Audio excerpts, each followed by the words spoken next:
Good morning. It's Wednesday, the 17th of June, 2026. So much is going on. Donald Trump is currently in France and he's been at the G7 conference. Very interesting to hear what he had to say there. And he's publicly criticized Israel for their attack on the Lebanon. And it's the first time we've seen that public criticism in front of the world's media. It's going to be very interesting to see how this plays out because Israel's attack on the Lebanon is nothing more than a land grab. They'll say, oh, we're after Hezbollah. That's their excuse. The fact that they installed Hezbollah in the Lebanon in the first place should be enough of a clue to you to make you realize what's really going on there. So, very interesting to see the public criticism by Donald Trump for all those people who jumped on the bandwagon and said, Trump is on Israel's side. Just sit back and watch what's really happening and don't jump to conclusions too early. It might make you look a bit silly. You might land up with egg on your face. Morning, Drew. Good morning, Charlie. Good morning, everyone. First up, tensions have risen in the English Channel after a Russian warship fired warning shots near a UK-registered yacht. According to the Russian Defence Ministry, the yacht was approaching on what it described as a dangerous course and failed to respond to repeated radio calls, warning flares and sound signals. The frigate then fired warning shots, after which the yacht altered course and moved away. The UK Ministry of Defence has confirmed it is investigating the incident and says the warning shots were intended to prevent a possible collision. No injuries or damage have been reported. This doesn't need to be hyped. They're not going to attack the UK. Maybe something's cooking and Russia might get the blame. Who knows? Well, this is all for those people who still think that everything in the world is real. This is all part of the movie. It's all scripted. It's there to poke you, to wake you up, to nudge you, to show you what's really going on. My second story is about what's happening with Iran. The deal's been done. It's very interesting. The wording. They're going to get rid, they're going to destroy all their enriched uranium. There's one part of that statement that's missing, and it's missing to those people who know. To those people who don't know, you don't know it's missing. But I'm going to add it in for those people who don't know. That all the enriched uranium is going to be destroyed that was given to them by the Clintons and the Obamas. That's the bit that was missing in mainstream media. Isn't it interesting?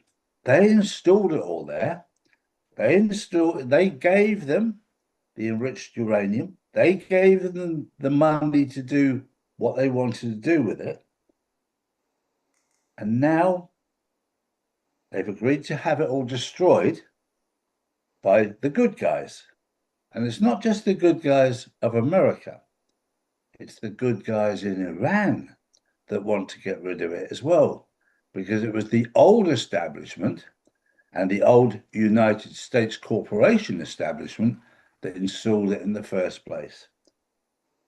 Drew. Next up, President Trump is expected to host Iraqi Prime Minister Mohammed Shia al-Sudani at the White House in mid-July, according to the US Embassy. The meeting will focus on security, economic cooperation and US-Iraq relations. It's expected to follow closely by RV watchers around the world. It certainly will be. And the one thing with Donald Trump is he's prepared to meet whoever it takes to get world peace.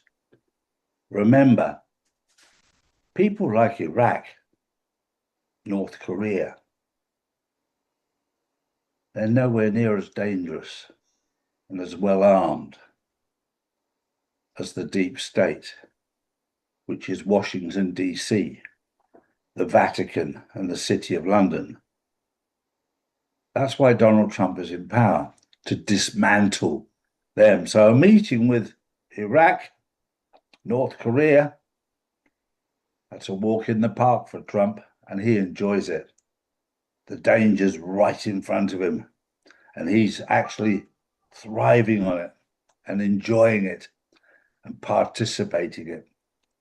My final story is just a little bit of fun, really. I found it very interesting that there's a hotel that was built in China called the Ark Hotel in Changsha, lovely part of China. It actually took a total of 46.5 hours to build. 200 men. Yes, it was prefabricated.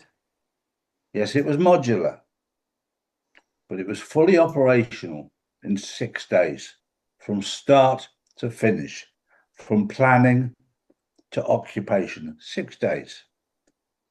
In comparison, the European Union started the work on creating a bottle that had the top attached to it.